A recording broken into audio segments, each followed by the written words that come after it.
Hi there, boys and girls. Welcome to another exciting edition of Backwoods Teacher.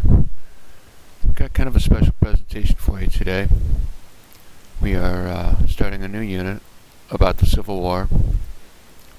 Instead of talking about the Civil War as an entire unit, trying to cover everything, I thought I would put some experience I have to use and talk to you about the Civil War from an Illinois perspective. The way that we're going to do that is by taking a look at primary sources.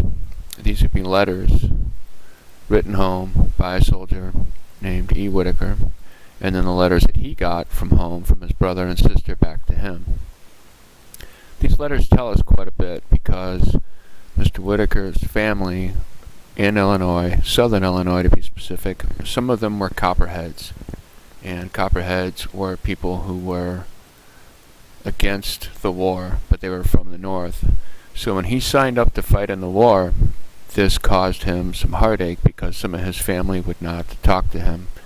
And it was difficult because he was off putting his life in harm's way, and he had people that he wanted to hear from and could not.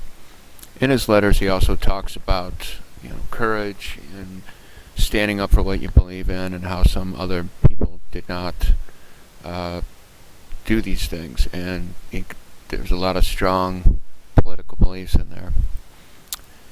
He does not refer to the Southerners as rebels or anything clever like that. He calls them secesh, which is short for a secessionist, or people who have broken away from the Union.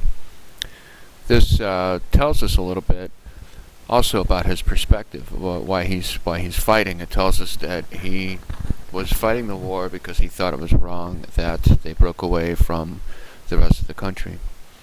He also mentions greenbacks, and greenbacks were paper money that President Lincoln issued, and instead of gold money, and it was a way for them to get around having to mint more gold coins, and this was controversial at its time.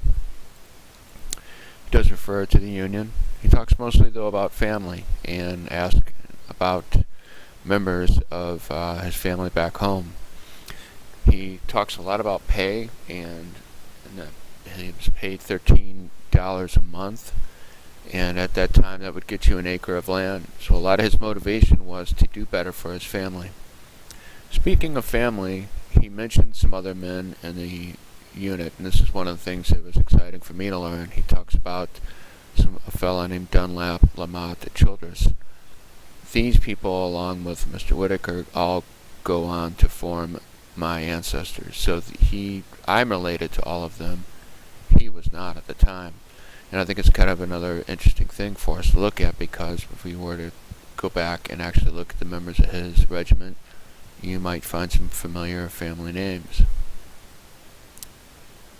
So we're going to use this perspective, the idea of Illinois and the Civil War, to try to learn about it in a little more in-depth way. These soldiers, the Union soldiers, were better armed. They all had uniforms. He talks about his blue split-tail uniform. They had better food than the Southerners. They all had issued boots. The weapons were much improved, and there were actually much better weapons available to them in the North than the Southerners had.